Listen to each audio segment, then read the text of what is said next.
I'm quite nervous about this.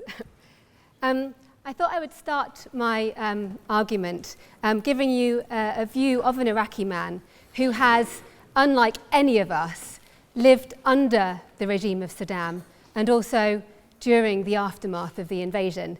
He was a member of the Shia majority Iraqi community, and his family suffered oppression like many others like him during the time of the regime.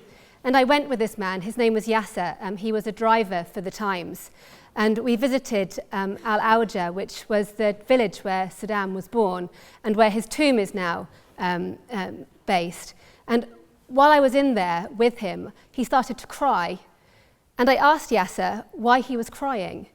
And he said to me that as bad as things were under Saddam, they are much worse now.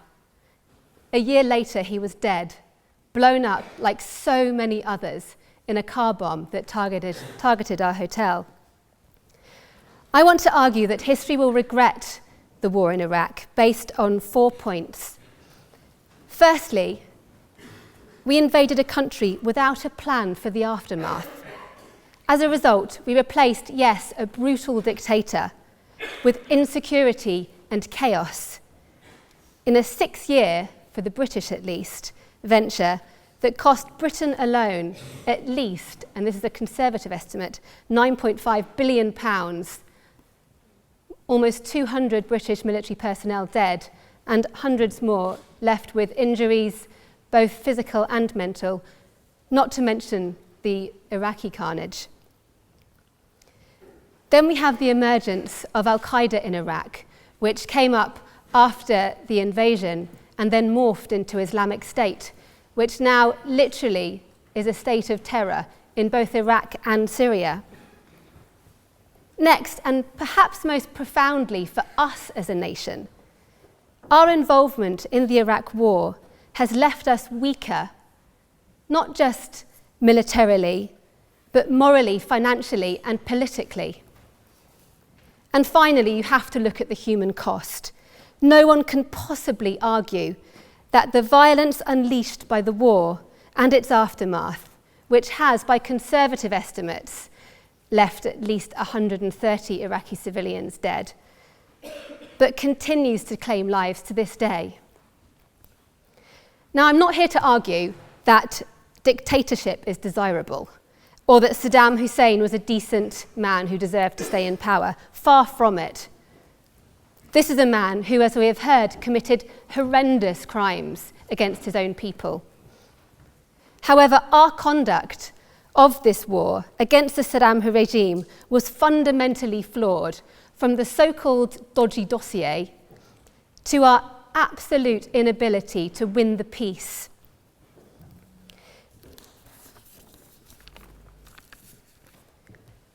One of the biggest regrets has got to be the fact that we had no plan, no intelligent plan for what was going to happen next.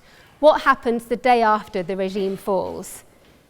We didn't have senior Arabists put into positions of power in the US-led coalition that controlled the country in at least the first 14 months after the invasion. Instead, the Bush administration put pro-Republican people in positions of influence that had little to no experience of the Middle East and what it meant and what was best for its people. One of the most fundamentally damaging decisions that was made in the aftermath of the invasion was to disband the Iraqi army and also to ban all senior, though actually it transpired for most, Ba'ath Party members from any position of public office. In the single stroke of a pen, Paul Bremner, who was the head of the Coalition Provisional Authority, disenfranchised an entire section of Iraqi society, largely Sunni Arabs, who were the very people who, yes, of course, the senior members of them committed horrendous crimes, but the middlemen, in order to get into positions of authority, you had to be a member of the Ba'ath Party. They were completely disenfranchised as a result of that decision, and a large bulk of them formed the insurgency that has caused the horrendous unrest that not only plagues Iraq, but also the wider region, and yes, British security.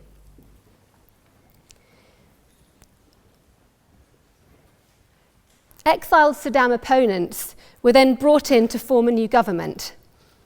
These people, while many of them were well-meaning and, on paper at least, reflected Iraq's rich ethnic mix, they were never deemed credible by the people, and that's not surprising.